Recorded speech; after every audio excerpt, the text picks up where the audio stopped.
Happy Wednesday night and welcome to Deep in the Plus. This is the show where we go into the Disney Plus catalog, we find a movie or TV show we want to talk about, and we bring it to you. We talk about it and tell you if it's worth your time. Now, tonight we're doing something that's it's a little adventurous, and so we brought our adventurer in training. It's Desi. How are you, Desi? Rob Whiteside. I always knew you'd show up on my computer screen again one day. That's a deep reference. I like it. One of the things I want to talk about with this movie tonight, and the movie that we were talking about, is Indiana Jones and the Raiders of the Lost Ark. And already out of the gate, I had someone in the chat say, "Well, no, Rob, it's Raiders of the Lost Ark. It's before any of this happened." But as you can see, Disney Plus has decided that this is called Indiana Jones and the Raiders of the Lost Ark. And I think a lot of that is because we have Indiana Jones and the Temple of Doom and the Last Crusade and the Kingdom of the Crystal Skull and, of course, and the Dial of Destiny, the most recent one. So this is them. This is not me. But, Desi, there's another franchise you and I are pretty fond of called Star Wars. And the very first Star Wars movie when it came out was not called A New Hope. It was called Star Wars. Right. So, Raiders of the Lost Ark, I'm okay calling it Indiana Jones and the Raiders of the Lost Ark, but, we'll leave that to the people to decide. You have an affinity for this movie. You sent me some pictures, and I know you posted some stuff to Twitter where you had your holiday card was Yep. Indiana Jones, and then your son had an Indiana Jones birthday party. So That's right. clearly, this is why you chose this one. Talk to me a little bit more about your relationship with this movie. I love travel, I love adventure, and I think a lot of that comes from Indiana Jones. Not just this movie, but, the whole franchise. I'd say it's probably number 4 on my franchise list, behind Star Wars, Back to the Future, and Rocky. The reason it's number 4 is because I don't love all of them the way I love pretty much all of the Star Wars, all of the Back to the Future, and all of the Rocky except for Rocky 5, and the end of the Rise of Skywalker. But Right. the character of Indiana Jones is someone that I guess I kind of idolized maybe growing up, and so that's why I love going on adventures. He inspired me to go visit different places and do different things. And, when I met my husband, I felt like he was an Indiana Jones type. Yes. So that is when I went to Cairo. I had a friend of a friend who's one of the lead archaeologists at the pyramids of Giza, and he took us on a private tour. You can see kind of there next to the pyramid. There's like in front of the pyramid, there was another tomb that they were currently excavating. So we got to go see that. We got to see inside of the pyramid, so it was pretty cool. And it's something I did because I'm like, I want to go to Egypt because, well, obviously it's in Soren, so I have to go, and Sure. because of Indiana Jones. Yes, these are the criteria for travel, and I'm sure that no travel agent will laugh at you when you're like, look, first thing I need to do is I need to visit all 11 countries at Epcot. That's a given. And then Obviously. anything that's in Soren, I need to go to all those monuments, and that would be great. And then, oh, by the way, yeah, if it's in any movie ever, also I need to go to Endor and to Hoth and to Coruscant. Well, Um, so I can't, prior to the Galactic Star Cruiser, I couldn't actually go into space and live right. my Star Wars adventure. Adventure. I've never been able to successfully create a flux capacitor, so I can't go back in time. And I've never gotten into boxing. So that's why I said, of all of my favorite franchises, Indiana Jones is the one that I probably identify with the most personally. Well, honestly, I mean, the Star Cruiser's just sitting there empty. Maybe it could be an No, Indiana just Jones adventure. People keep bringing up stuff like Guardians of the Galaxy, or will Universal do a Harry Potter? But I mean, no one has said Indiana Jones. There could be like indoor dino digs and portals to, yeah, it could be amazing. They could take you right over to the and Indiana Jones Stunt Spectacular. they could have a club Obi-Wan. So then They it's like a little nod to both. Yes, they absolutely could. Let's talk about this movie a little bit more. And at the end, I do want to talk about some of the attractions that it is inspired. Again, this was the first in a series of 5 movies, plus the Young Indiana Jones Chronicles, and then several video games, and of course, park attractions. But like I said, it was originally Raiders of the Lost Ark. Disney Plus seems to have changed it to Indiana Jones and the.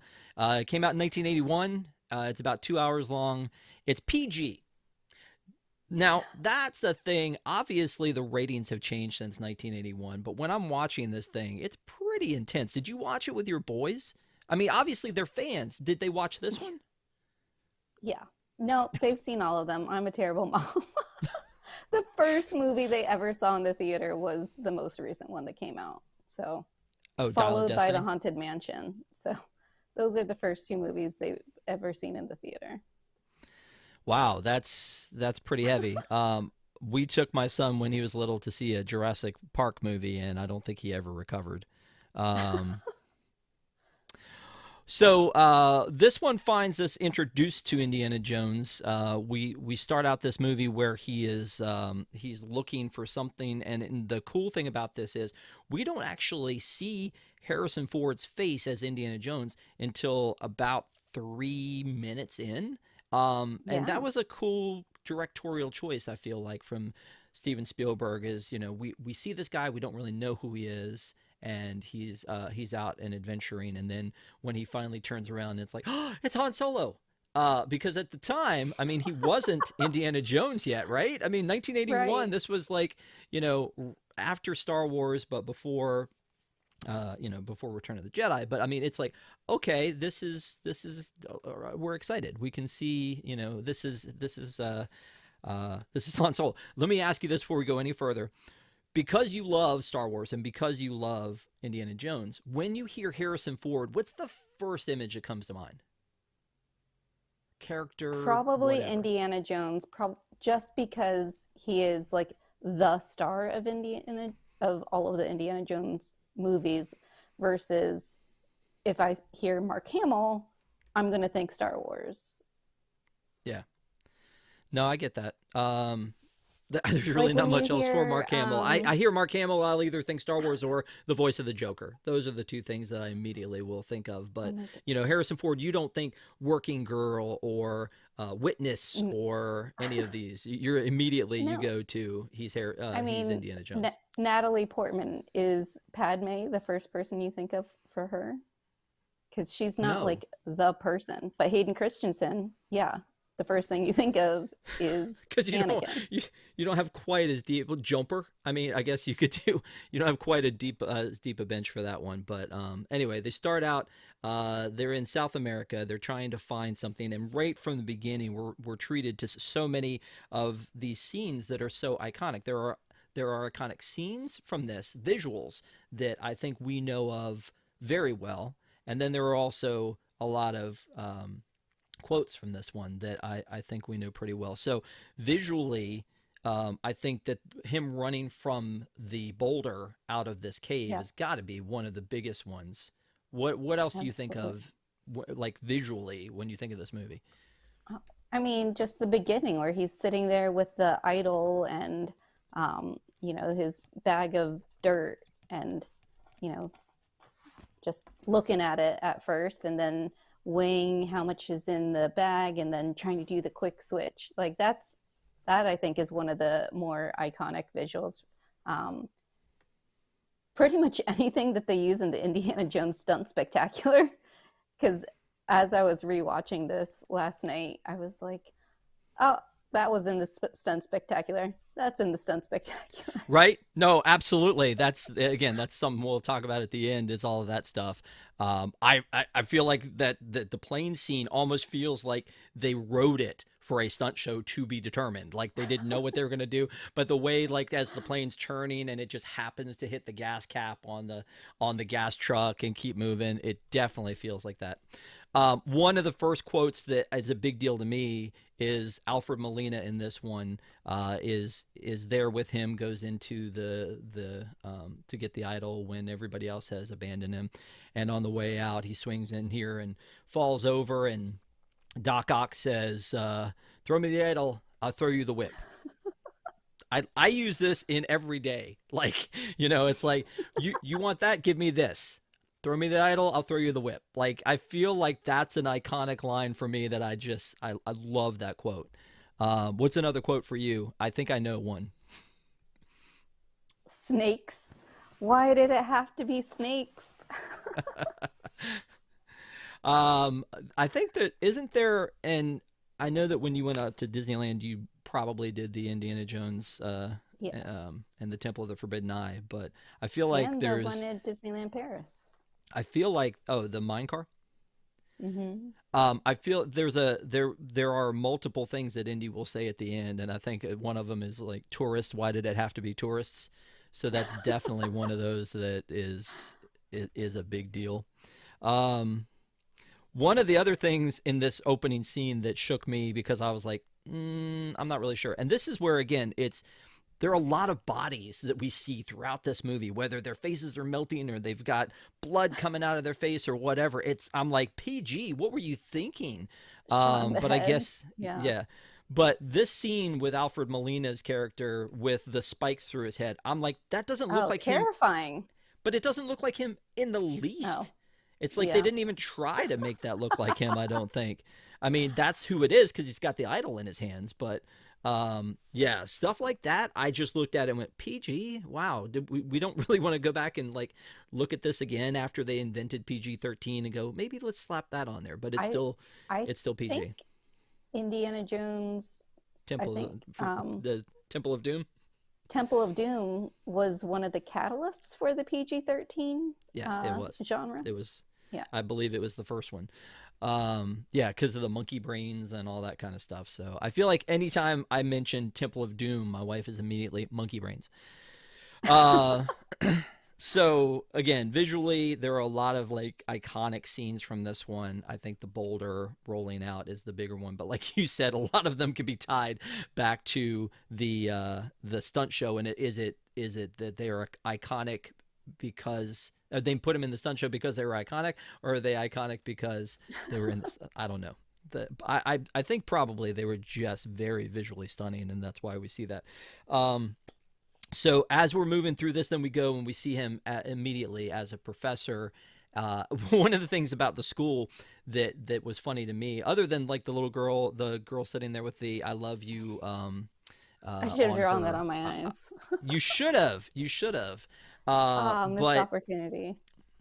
I don't know. Rewind. Let's bring it back. We've got some other Indiana Jones movies we can do. The only one we've reviewed so far on Deep in the Plus is The Last Crusade, and we'll talk about why again at the end.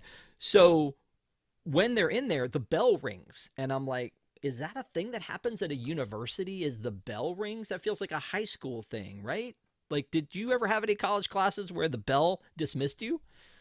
I don't think so, but I mean, I didn't live in the 1930s, so maybe that was a thing then. If you say so. I mean, you love Dapper I don't Day. know. You're all into Indiana Jones. I mean, the signs are all there.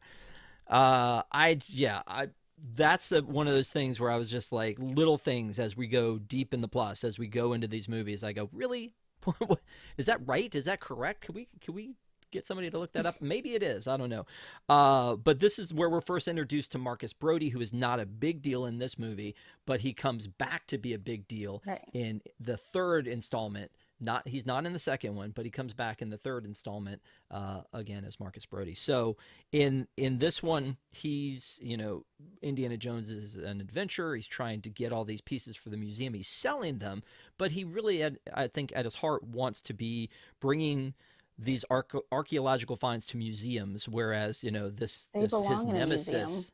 Yes, exactly. His nemesis Belloc is out there and keeps taking things away from him. So one of the things that I keep thinking on all of these Indiana Jones movies is there's always another guy who's trying to find it, and Indiana Jones easily finds it, and then they take it away from him. And I keep thinking, why didn't whoever it was go to him in the first place and say, hey, you're always the guy that does this, rather than us hiring a guy who's going to steal it from you eventually? Why don't we just hire That's what you?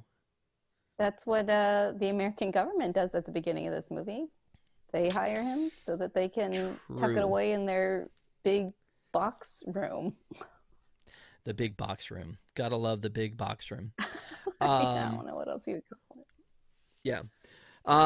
So in this scene, he gets pulled over to talk to the pulled into a room to talk to the FBI, where they basically they tell us as the audience and each other what the Ark of the Covenant is, and about this medallion that we have to find, this headpiece that goes on top of a staff that allows you to be able to go to the map room. And again, very complicated stuff. Like I keep trying to find flaws in the map room, which again we could talk about when we get there, because like if you had too much sand in there, and then it's I don't know, it's weird. So they're looking for this medallion, and the guy who has it has gone missing, but Indy thinks he knows who might have it, and he goes off to see Marion. Now Marion is a character. Are you I feel like sometimes this character, I don't know what to think. Like, do we like her? Um, I I always liked Marion until last night when I was watching this, and I heard a line that I don't think I had ever noticed before, and then I decided to look up what it meant. When she says, "I was a child, you should have known better," or "it was wrong and you knew it was wrong." And I was like, "What? How? mm, what does she mean?" So I Googled it. Apparently, Marion was 15 and Indiana Jones was about 25 when they first started dating. Uh, that, I mean, Padme and Anakin, the age difference thing. uh, No, it my wife said the it, same thing. She was like, because she says, Marion says, I was just a child, and Indy goes, you knew what you were doing, and she was like, ooh, that didn't feel right. no, it didn't. I know that like maybe in the 1800s it was appropriate for women to get married at like 16 and to like 30-year-old men. But I feel like by the 1930s that wasn't appropriate. It was wrong. I mean, if So you that's say not so. necessarily something wrong with Marion, that's more something wrong with Indy. I mean, you're the one from the 1930s, so you tell me. Um, So they so Indy heads out to meet up with Marion and to try to talk to her for the first time in, what is it, 10 years, right? And when they go to meet up again, talk about again a visually stunning scene, the scene where he walks in and his shadow is on the wall. It's like they had another chance here visually, cinematically, to introduce him again in a surprise kind of a setting with the silhouette. So perfectly done.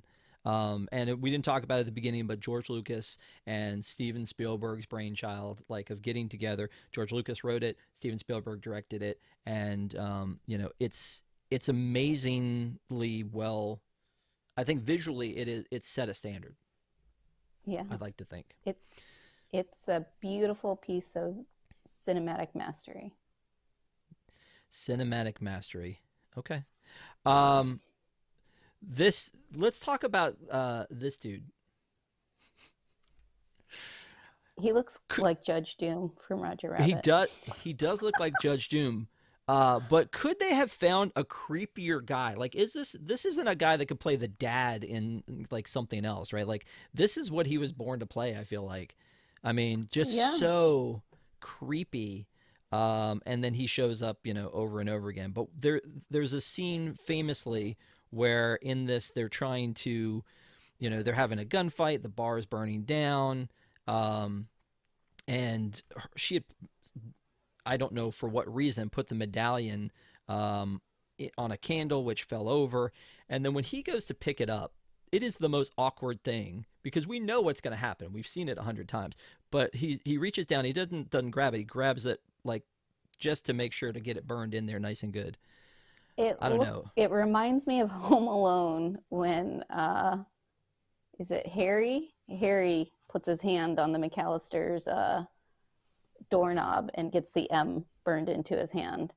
Um, yeah, I even asked my husband because this felt so awkward. Like, did it burn him because he's evil or just because it was hot? Because I kind of felt like, oh, it burned him because he's evil and he shouldn't be touching such a, you know, enchanted magical relic or something. I have never Um, thought about it in that term. I've always thought about it from hot because I mean it's like, it's down here in all this because it fire. seems like But it really sears him. look how awkward it is for him reaching around to get it. Like, I mean, and I guess acting wise, I feel like this was a questionable choice because he very quickly, it's like the direction was probably run behind the table, notice the medallion, and then reach down for it. And then he's just, he runs, just happens to run behind this table and look down, and then he just does that awkward thing with his hand trying to get it, and then of course gets it perfectly right in here. That's again, I mean, I'm nitpicking. That's what we do on here. But I do think it's funny, like, that he has to grab it right like that, which then, of course, comes into play later because the Nazis use that in order to read what the medallion did say so they can make their own headpiece so that they can use it to find the Well of Souls. Right. Yeah, creepy guy. But it never occurred to me that it was anything other than because it was hot. And especially because you see this scene right here Right. where it's just been like, Yeah. in the kerosene or whatever. So, um, so then, okay, he's got Marion and he gave her some money and she runs out and gets the medallion, but she doesn't take her box of money, which seems like it could have been easy to grab. But when she gets out there, she's like, "Well, now you owe me money. I mean, of course, it's in that box; it's still okay. But now you owe me money, so I'm sticking with you, and you have a partner." And so now they travel together to Cairo, I believe, to find to find John Rhys Davies, who, by the way, like. I'm glad they kept bringing him back for later episodes of this because Salah is one of my favorite characters in this, and he was so good in this. He was also, a big part of the ride, the queue anyway for Temple of the Forbidden Eyes. So we like Salah. He is very cool. He's got a bunch of kids. Yes. They're all just kind of Lots hanging of out, kids. chilling for a while, and then with the monkey. So that's fun. Um, R.I.P. Monkey. I know, bad dates. Which again, that's another one of those that I just like. That to me is an iconic line, whether it's very quotable or not. It's an iconic line where, they've figured something out about the medallion that on the other side of the headpiece it tells them to take 1 foot or meter or whatever away for God, and then he throws the date up in the air and Salah catches it and says bad dates, and then you see the poor monkey.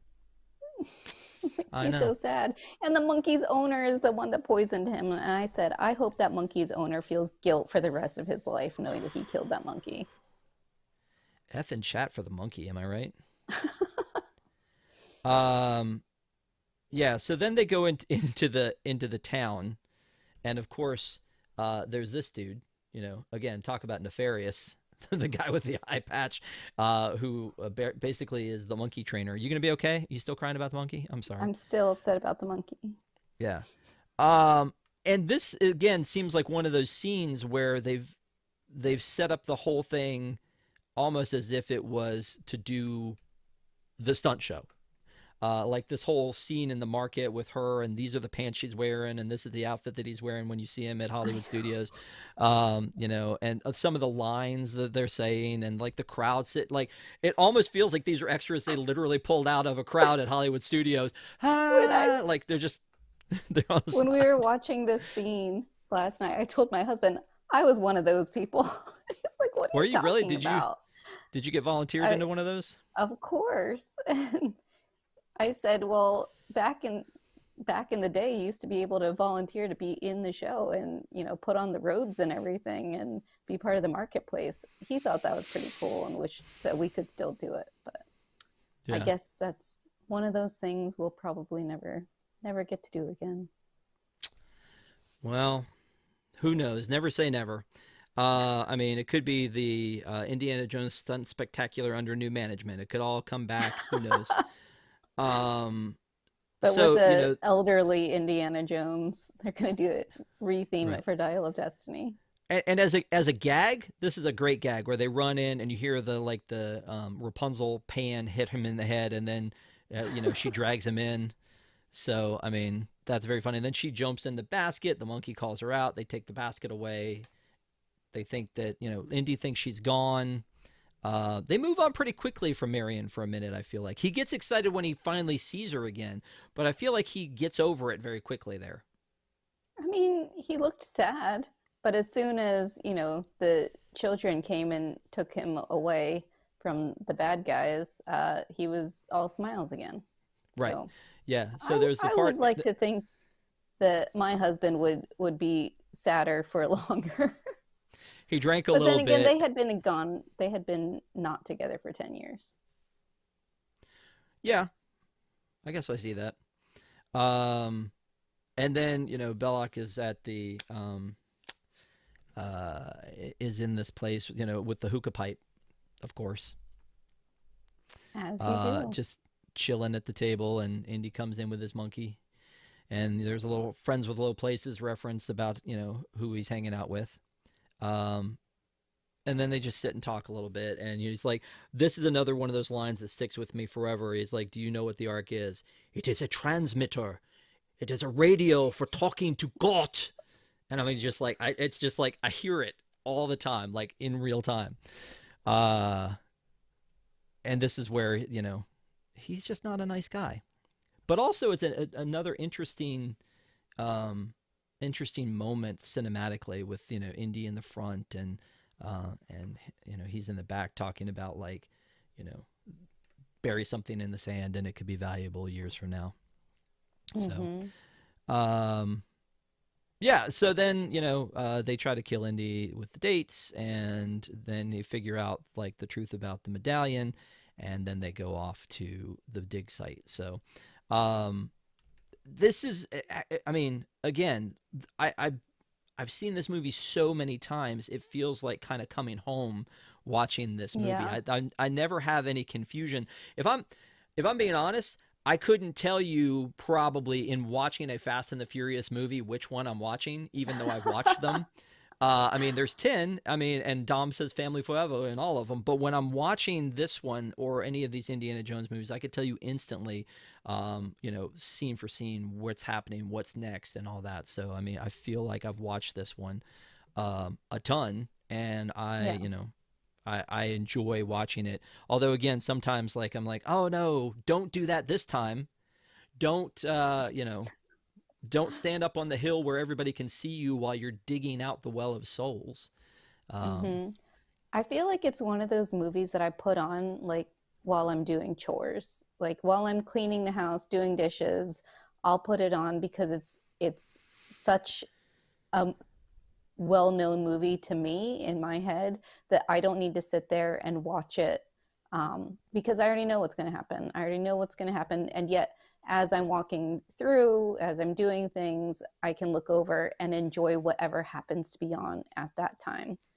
So last night was the first time in a while that I actually sat down and watched and paid attention and, like, took mental notes of everything that was going on in a long time. well, good. I'm glad. I feel like that does this show does that for us. As you go back and you rewatch a movie, and sometimes you rewatch it and go, have I seen this before? Because I thought I had. Maybe I haven't seen it before. Or you go back and watch it and you go, I'm not really sure this stands up. Or you watch it and you go, why don't I watch this all the time? Right. Sometimes, usually if we're sitting around watching a movie, one or more of us is sitting on a cell phone and doing something, or has a laptop or whatever while it's going on if we're watching at home. So it is nice to be able to sit and just really pay attention to it. Although sometimes that feels like homework. Just saying. This is the other thing that I was talking But about earlier. No, go ahead. What? if the homework is coming from Rob Whiteside, then it's usually good Yeah. homework. Yeah, Not there you like, go. one of my college professors. Exactly. So let's talk about this map room. It reminds me, you were talking about Back to the Future, of when Doc builds the recreation of the city, and he goes, I apologize again." A great line. I He didn't apologize have for the time to paint it. Yeah, It I wasn't. apologize It's for not to scale. the crudity of this model. I didn't have time to build it to scale or to paint it. I love that line in there, and a lot of people are like, well, why is that funny? It's hilarious because the idea is I he's love already it. Are you gone kidding? over the top in what he's done, and the fact that he didn't do it quite to scale or paint it is hilarious. But this one is a pretty specific model. But I guess when I was looking at this, you know, where they put the pole or the staff to be able to find out where this is seems very arbitrary, because even if you put it in the right hole, there may be too much sand in the hole, which may make it seem taller. But anywhere you put it, you're going to go down the middle. So, like, you don't think it may accidentally be in that pyramid in the back right. Like, that's not a thing where it would be. It has to be in the middle the way that it's set up, right? So, just keep digging straight down the middle. Plus, there's only like two large buildings. Yeah, why is that pyramid so tiny? Also, it's not even as tall as like a regular building. Um, I don't, yeah, the obelisks are huge though. Yeah, I just again, it seems like a lot of work to have gone through to try to make it easy for you to find this, but also make it a challenge for you to find this. So, um, but he holds it up, and it's a very, again, iconic scene where he's got the staff and the sunlight just hits that medallion, and you hear a noise, which I Hmm. assume isn't really there, like, and it comes down and points to where the Well of Souls is actually located, and they're digging in the wrong place because they didn't take a foot or a meter or whatever off the top of the staff.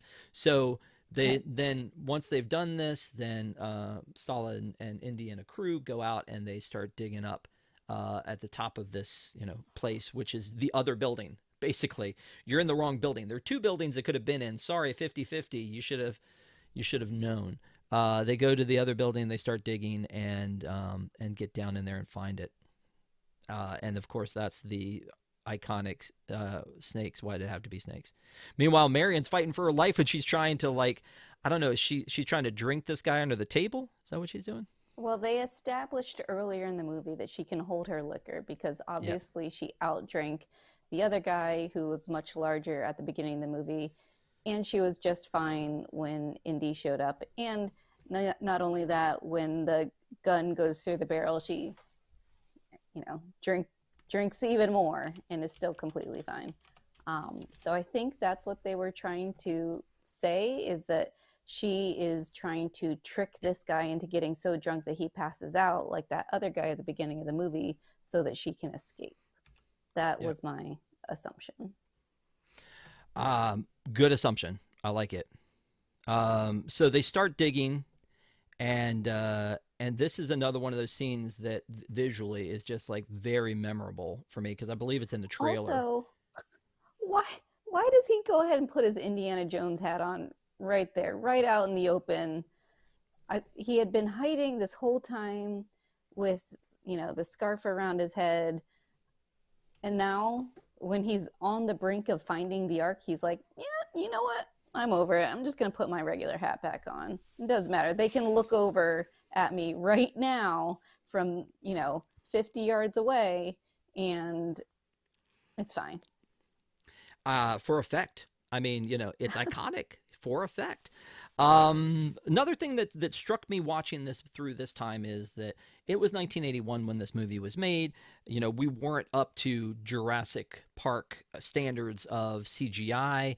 There are a lot of Yeah, effects in here that look a little bit effecty, if you know what I mean. This is yeah, one of them that I was like, this looks a yeah. little bit like, you know, you shot this on the set at a planetarium. I don't know. There's something. No, It I mean, it's not great. Yeah, yeah. there are some effects in here that I remember when I was a child. I was in awe of this scene and the scene at the end when they open the Ark. I think are the two probably that stand out to me as, maybe those effects don't stand up today. Well, and there was another scene where the swastika is burning off the side uh, of the crate, and I was like, okay, that's not super great. But you know, you're right. Like when you're a little kid, you kind of you just go, okay, that's cool. You take it for what it is. There's a suspension of disbelief. Just like the Right. whole thing of it probably didn't bother you when Indy put his hat on at the, you know, in the silhouette. You're like, oh, great. Now we Yeah. know who Indy is. Yeah. Um, so, you know, this is another one of those scenes where like this is bad guy 101 where you don't actually put a bullet in the dude. You just seal him in. Come on. Come on. You just if you like But I mean, look at all those snakes. You might as well. but you see, but again, it's like the No, I Bond get it. thing where Yeah. he's got the buzzsaw coming at him, and he's like, "Well, I'm not going to watch you die. I'm going to leave you here to die. I'm sure you will. so I'm just going to entomb you here, and you know, you'll be worth a lot of money someday." But of course, the great adventurer Indiana Jones is not going to just settle for that. He's going to find his way out of this place. Um, yeah. So he and Marion are inside, and then there's a moment later where he's like, "Ah, oh, it's Jones again." It's like, I should have done something more. Well, you have many guns, and also, you know, I don't think the Germans at the time were known for their, like, you know, just laissez-faire way of just like, let's just see what happens. Let's just put him inside this thing and see if it's just, you know, he'll probably die. It'll probably be a thing. Um, yeah, but it's a, I mean, I think that the scene with the snake sticks with you pretty hard. Why is the floor moving? Exactly. Um, Another great line. so yeah, and again he says like, "There's nothing that you can't take that I can't take from you." So, Hmm. but then they find their way out, and here's another scene. Just this scene, talking about again a PG-13, and like this is extremely upsetting. Horrifying. Yeah. I mean, like we need to go I back and mean, talk I about that one. watched it when I was a kid, so I showed it to my kids because I was like, ah, I saw it when I was a kid. They'll probably like it too. Yeah. But yeah, when I was watching The Dial of Destiny and sitting there in the theater and actually like paying attention, because like I said, usually when I watch an Indiana Jones movie, it's like, I'm half watching it. Sitting there in the theater with my kids watching that, I was like, I don't know if my kids should be watching this, but we're already here. They've got their popcorn. They don't seem to be bothered by it. Well, and yeah. So Steven said in chat, seen Indiana Jones Epic Stunt Spectacular back in 2018, and this is an awesome show. That's we're here to like the final iconic scene of the stunt show with the plane. But like I said, when you're watching this movie and you see the plane sort of, it's starting off and it's spinning around. It just happens to, the top or the latch on the cockpit just happens to freeze, and you just happen to have it hit the gas tank, and the gas tank's running, and there just happens to now be fire happening.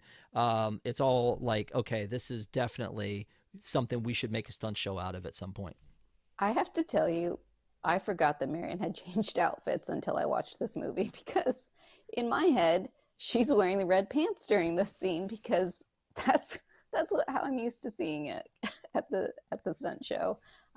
So it was kind of funny for me to be like, oh yeah, I guess she she's not actually wearing the red pants and white shirt in this scene. Yeah. I feel like that when we see this scene with the big bruiser dude in person, he's wearing a tank top in the stunt show, right? And not Yeah, just no shirt. yeah. Also, there's no swastikas on anything in the stunt show. True. But yeah, it's and then the guy who's shooting, he must be a former stormtrooper because he can't do anything. He can't hit anything. He's like, I've got a gun. I'm with the German army. I'm a foot away, and I still can't shoot anything. And then again, the plane starts spinning. Marion's stuck in the cockpit, and it's just like perfectly aligned to be a stunt show. So I think they did the right move, in making that stunt show. I'm glad it exists. You Yeah. know, It's um, still one of my favorite shows. Even, what, 30, 5+ years later. Not plus yet. Not plus yet. Okay. Because, I wasn't but sure yeah, the exact no, date. yeah. May 1st is when the studios opened up, 1989. So, Okay. um, We're but at 35. yeah, so we're just right about at 35 years. Anyway, so again, it's a pretty well choreographed scene. Him trying to get the gun, but the gun gets run over, and her trying to blow stuff up, but she's stuck in the cockpit, and yeah, all that happens. So they decide they're going to take the Ark, save the Führer's prize, put it on a truck, and get it out of there. And then, because they were going to fly it out in this plane, I don't know. This plane doesn't look like it has the ability to fly it out, so I don't know what they were going to do as far as that goes. Yeah. The So plane in the stunt spectacular doesn't look like it's going to fly anywhere either. yeah, I don't think it does. Don't think it does. One of the other things that is, again, a big iconic scene for me is when they are doing the truck chases. And there's a long chase scene from the time he breaks out of the Well of Souls to, basically the end. It's sort of like a long chase scene. I mean, there are a couple of slow parts in between, but it's like a long chase scene. But he gets into he gets on a horse. They tries to chase down the trucks. The guy throws him through the window, and then this scene right here is just one of those where you just always remember, okay, the emblem bends, he gets under the thing, he puts his whip in there, and then rides underneath of it. It's a really cool scene, and well choreographed. A lot of bits, a little bits in it that I think is cool. Much, much better choreographed than the car chase scene in the Crystal Skull. Yeah. I feel like in all of the rest of the movies, he has a partner or a sidekick. Now, Marion, you could argue, is his partner in this one, but for most of the time, he doesn't have that. But in a lot of these others, he's got a sidekick, like, Short Round or Mutt or, or Marcus His or dad. his dad. Yeah. So this one, to me, it seems like it's more just him. Yeah, I could see that. So thank you guys for watching. I appreciate you guys in the chat. We're looking at you. I see that Neko says mom's watching with me. That's awesome. Hi, Mom. Hi, Neko's mom. Yeah. Adam, the coaster lover, Ronald, Dawn, thank you guys all for being here tonight with us. One of the things, though, that I want to make sure you do is give us a thumbs up, as it helps people to find us, and it will help. You said... and then also, I do want to... Did you say thumbs up? Look at you. Look at you and your stock Zoom footage. But I feel like it's time to ask indie questions to our indie expert, if you don't mind. If I have a couple of I don't know why I didn't even think about you doing trivia questions. I mean, it's only a movie you said you've seen how many times? So, let me just ask you a few questions and see what you think about it. Okay. If you're down. Is that okay? Okay. Yeah. So one of the questions that I have for you, and again, they're all going to be super easy, is in the beginning, they're in South America. In what year? 1936. Correct. There you go. When they are taking off, the pilot of the plane is infamously Jock Lindsay, as in Jock Lindsay's hangar bar. He's wearing a baseball cap. What baseball team is represented on that baseball cap? The Yankees. 2 for 2. Look at this. Too easy Do you know for you. What call sign is on his airplane? It's like OBCPO. It's like almost C3PO. Yeah. Because I was looking at that going, trying to get it to fit, and then I was like, that's close enough. Marion's dad is missing. What's Marion's dad's first name? Abner. 3 for 3. When he goes to see Marion, where does he find her? What city is she in? I know she's in Nepal. Correct. And on that plane to Nepal, there is our German spy friend is in the back of that same plane. following Indy, I think, and he's reading a magazine. What magazine is he reading? Time? You only had a few options here because there are only a few magazines that are as old as the 1936 era. It was Life magazine. Could have been Ah, Time or Life. It would have. It was one or the other. Probably would have been there. I'm not even sure Time was around by then. Around then, it was it, not Sports Illustrated. That's for sure. But no, it I was Life know Time magazine. was around by 1941 because Dumbo was supposed to be on the cover of Time Yeah. in early December 1941, and something else happened. Dawn and TSN 6899 both said Life. So, um, so now I'm looking for uh, you know what? We'll stop. I think that's good. Those are the main ones I had. So you raced it. You aced it. Has that ever happened Well, before, now, or were they all yeah. softballs? No, no, no. Ever After, I got 100% on that one. Gotcha. All right, so let's talk about who made this movie. So Lucas and Spielberg made this. It was originally a Paramount movie, and it became a Disney property in the purchase of Lucasfilm from George Lucas that Bob Iger did. And what a steal! Like $4 billion as opposed to the 77 billion or whatever he paid for 21st Century Fox. So, in that Whoa. deal, Oh my God. what you didn't know that that I, was how I, much? I, I did not realize the discrepancy until you said it just now. Well, I mean, it's a whole lot. I mean, it's a bigger library. Sound of Yeah, Music, Alien, yeah. all that stuff that came with it. Night at the Museum. But this one is more More powerhouse iconic. properties. Yeah, Yeah, so you've yeah. got the Indiana Jones stuff, the Industrial Light and Magic services that they have, and then also the Star Wars franchises. So all of those things, Right. and then Willow, which they tried to do something with Willow. The music, John Williams, like that sting, that dun Oh, dun dun dun, love like oh my it. god, so good.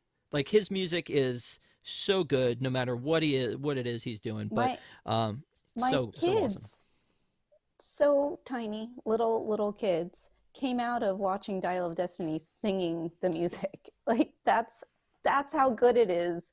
It can get stuck in the head of a 3-year-old. Dun, dun, dun, dun. Like it, and he was singing at his whole birthday party because he, had the leather jacket and the hat and the whip and the whole thing. Um, Yeah. Um, so yeah, that music, that sting is so good. But there were some times there's a suite that they play when it's Indy and Marion that feels a little bit too much like Han and Leia. I kind of thought that, but then I thought maybe I'm just, it's in my Confusing them, head yeah. because it's John Williams and it's Harrison Ford. Yeah, it just So I'm glad and I'm not the again, only one who thought that. I love the score. I don't know it scene for scene. Like I know that the one scene in Phantom Menace is called Duel of the Fates, like the different songs or Yeah. but that one song that's like the Han and Leia love theme feels It so might much just similar. be Han and Leia love theme. I Feels so the similar to only this one. one the only one that I know of um is Across the Stars, I think is the Anakin and Padme one. Yeah. At the time, this Harrison was really the only star, like big deal star in this movie, and of course, famously wasn't supposed to be Indiana Jones. Tom Selleck was Yeah. supposed to be Indiana Jones, which I feel like how would you have taken it seriously? I don't know. I mean, I know Tom Selleck was Magnum PI at the time, but I feel like I'm getting more like 3 Men and a Baby vibes off of him, Friends vibes off of him than I would like an adventurer like this. So, Yeah, I'm really glad that it didn't work out. I uh, think you can't have anyone other than Harrison Ford now looking at it. yeah.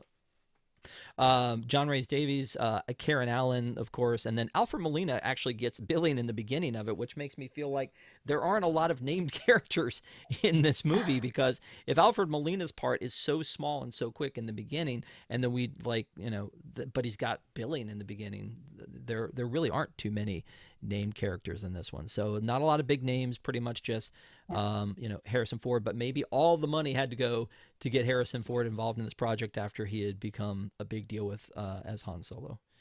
Maybe. So my husband didn't realize until last night that Jock Lindsay was Jock Lindsay and not Jack Lindsay. I'm like, but don't you know it's Jock Lindsay's hangar bar? And he said, I always thought it was Jack Lindsay's hangar bar.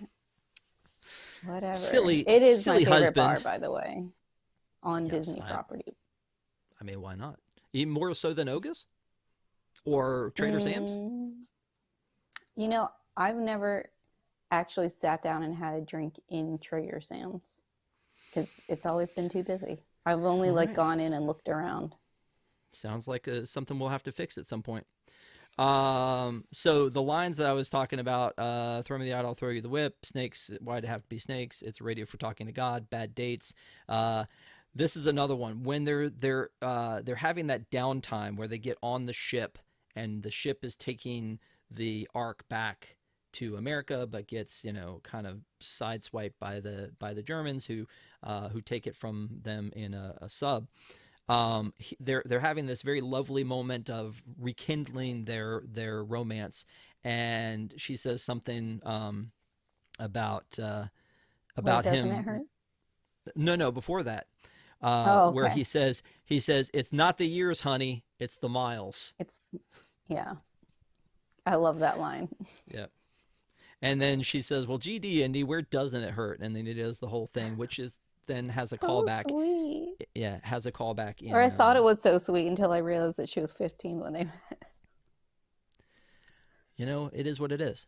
There's a TV show. She's an adult by this movie. Right, exactly. So it's all okay. It's all is forgiven. There's a TV show called The Big Bang Theory, which a lot of people, it's very divisive. A lot of people hate it because it has laugh track, or because they feel like it makes fun of nerd culture, or doesn't understand it, or whatever. But I did watch it. There was an episode where Sheldon makes his girlfriend watch Raiders of the Lost Ark for the first time, and he's just watching her the whole time. And at the end, he's like, well, tell me what you think. And she goes, it was a good movie. And he goes, oh, come on. And she goes, well, it was a good movie except for the big story plot hole.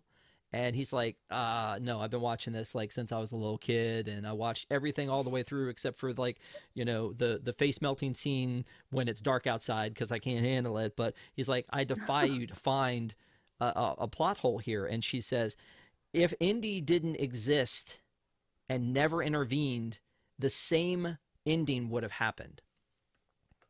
And he's like, no, that wouldn't have happened. And she goes, yeah, I mean, think about it. Because, like, if he hadn't tried to take the medallion from Marion, the Nazis would have gotten it. They would have gotten the right coordinates to the Well of Souls. They would have taken the Ark to the island, and they would have still been killed. And then he's like... But the American government wouldn't have gotten it at the end. Well, but the point that... he tells his friends, the friends are all blown away, and they're like, oh, and then they have that conversation. And at the very end, they're like, well, if it hadn't been for Indy, it wouldn't have made it to the warehouse. And, and the other guy goes, well, it was supposed to make it to a museum. So Indy didn't do what he was supposed to do anyway. I don't know. But that's still, the other line. Americans got it. They wouldn't have gotten it at all without Indy. Okay. I just think it's funny. I mean, I'm not trying to argue it, pro or con. I just think it's funny.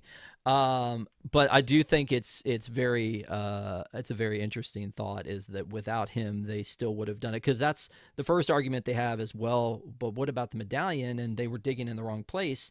And they're like, well, if he hadn't gotten the medallion first, then they would have gotten it and would have started digging in the right place. So,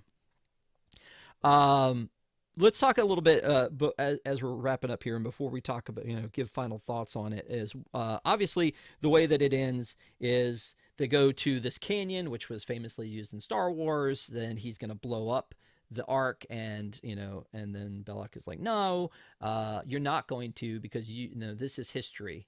Like, you and I are just moving through history. This is history.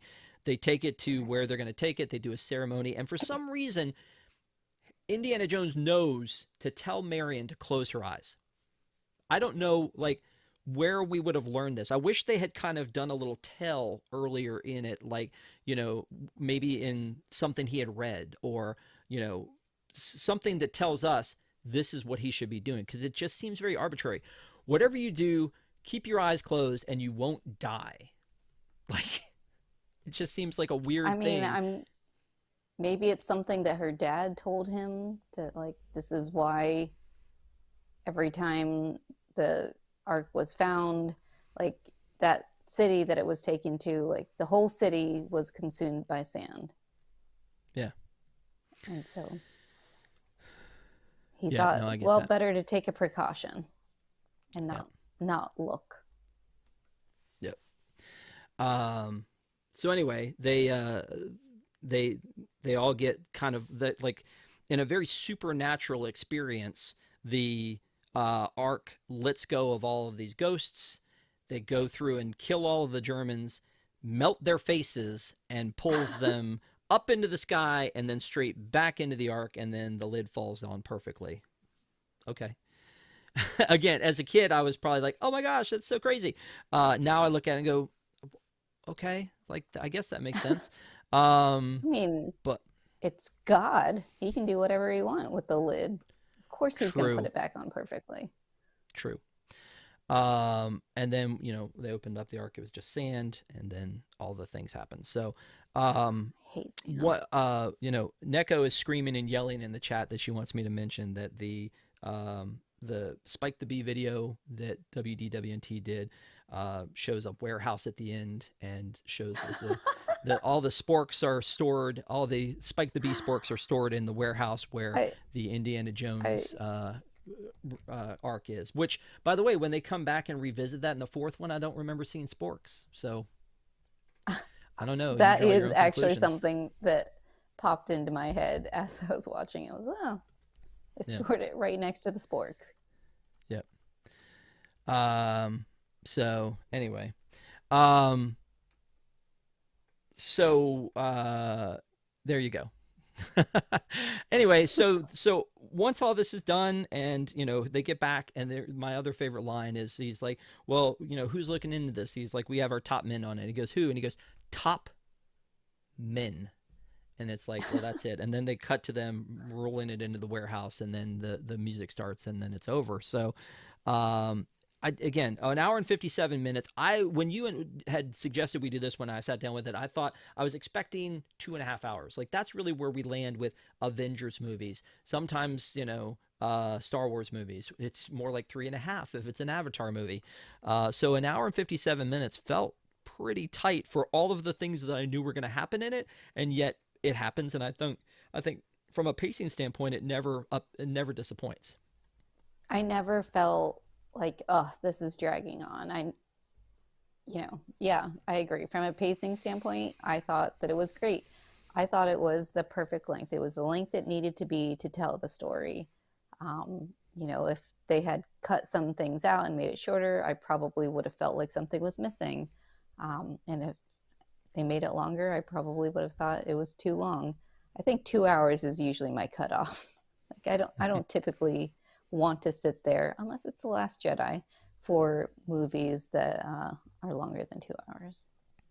So let's talk about the theme park experiences that were inspired by this movie or other Indiana Joneses. Obviously, there's Indiana Jones and the Temple of the Forbidden Eye that takes place at Disneyland. It's basically dinosaur but indie. We have rumors that there's going to be, or actually they've teased that there's going to be an Indiana Jones section when they redo Dinosaur. I hope it's not the exact same attraction, because while I get that not everybody can go to both coasts, I think that it deserves to be different here.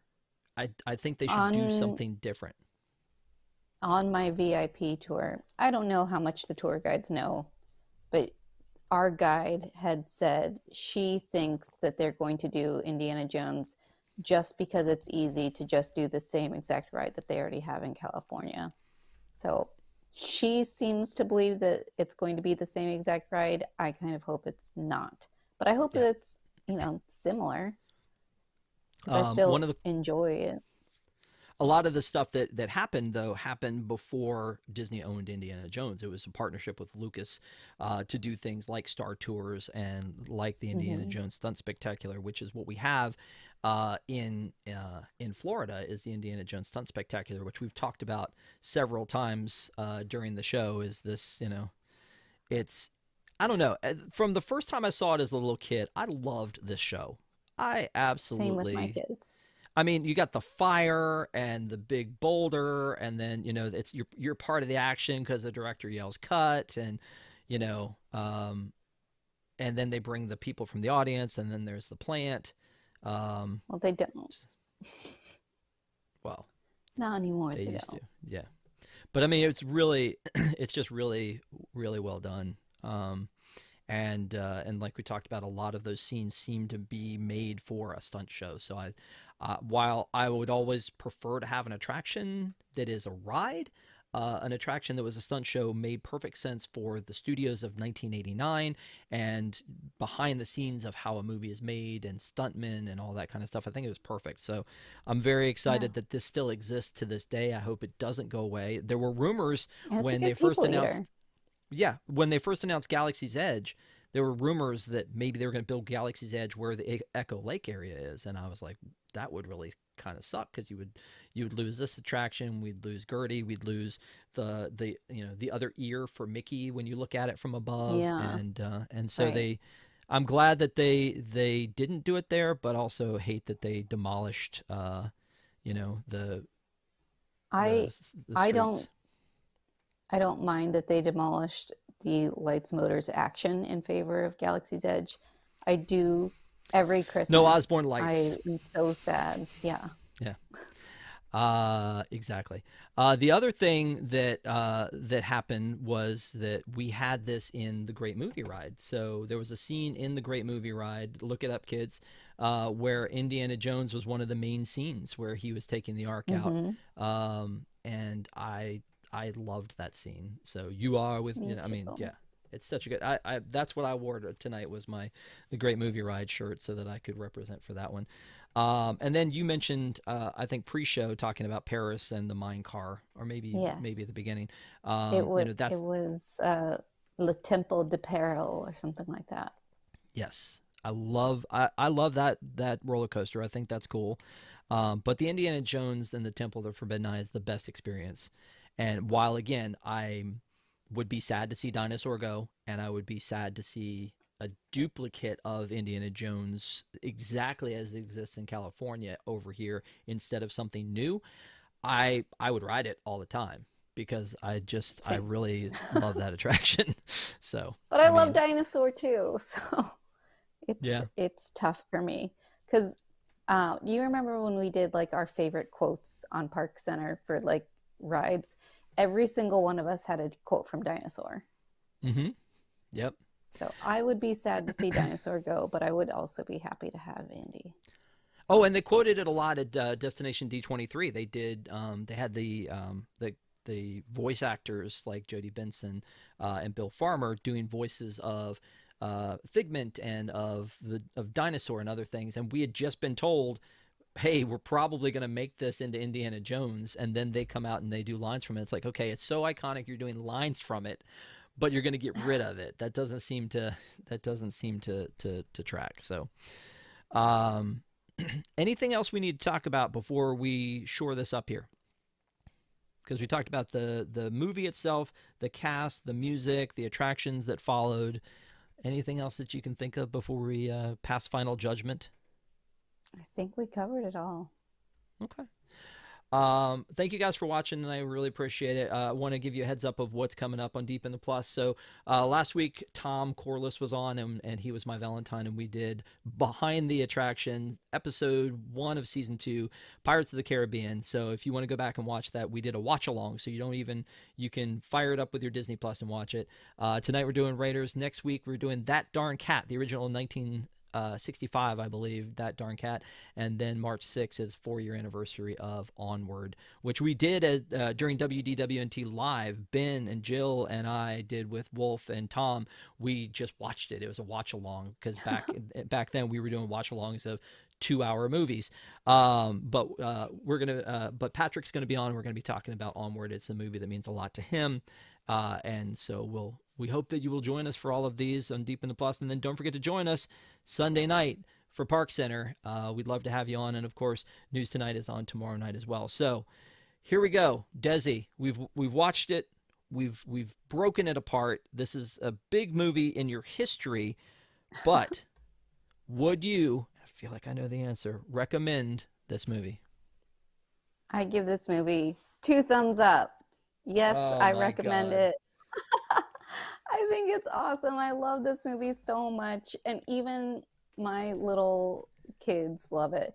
If you have a kid who's a little squeamish, not to be gender biased, but if you have a little girl, maybe she's not going to love it as much as my little boys do. Um, and maybe it might be too adult for me to be showing to my kids. So maybe not little kids unless you've got kids like mine. But for like the general population, adults, yes, 100%. This movie stands up. Other than the Marion thing that I mentioned, and the age, I think you can watch this movie today, and still get enjoyment out of it. George Lucas went back and made updates to Star Wars because technology had evolved. Maybe it's time to look into doing that for a couple of these scenes, but other than that, I think it's the perfect movie. I'm going to disagree with Sheldon's girlfriend about the plot hole because I still think that India is needed, and this is a great movie. Well, yeah, I would absolutely recommend this one. I think you hit the nail on the head at the beginning. There are some franchises that everyone should just be, watching: Star Wars and Back to the Future and Indiana Jones, even though it's sort of a problematic history with it because people loved the first one. The second one was like, some people still loved it, but for most people who loved the first one, second one didn't hit right. The third one came with Sean Connery, and to me, that's still the best one of the series. And the fourth one disappointed people with the aliens, and then Dial of Destiny. So I mean, Indiana Jones is amazing. You don't know Indiana Jones until really it kicks off in Raiders of the Lost Ark. So hopefully, if you haven't watched this one, you go back and watch it. It's part of what you do in raising your kids, is introducing them to things like this. And of course, then when you go to the Disney parks, you can celebrate everything. I love that they had, for Dial of Destiny, they had a walk around Indiana Jones at Disneyland. I thought, why haven't we always had this character? It seems so easy to do. Just throw a Right? fedora on a good looking guy, and there you go. My kids loved meeting Indy at the Stunt Spectacular, so why don't you just have that guy walking around in between shows? Yeah, there you go. Also, you mentioned about it occurred to me while I was watching this, and probably because of the special effects, that George Lucas did go back and mess with the Star Wars movies, and some people think it's bad, some people think it made them better. I think part of the problem to me is that he went back and did it, and then he went back and did it again, and so there's so many different little tweaks and versions and things, and you don't go, Right? let me just tweak the Mona Lisa. I get that they wanted to kind of match it up with the prequels, make it for a modern audience. Technology had, come so much further. I hope they don't do that with these. And I think Steven Spielberg's not usually that guy, but although, erase the guns and put in walkie-talkies, I guess is one of the things that happens with Spielberg. So let us know in the comments below what you thought of Indiana Jones and the Raiders of the Lost Ark, or if you're going to call it that as Disney Plus does, or just call it Raiders of the Lost Ark. Either way, thank you, Desi, for going on this adventure with me and talking about this one. I appreciate it. And thanks everybody for watching, and have a great week. We will see you next time. Oh my Bye. God. Really?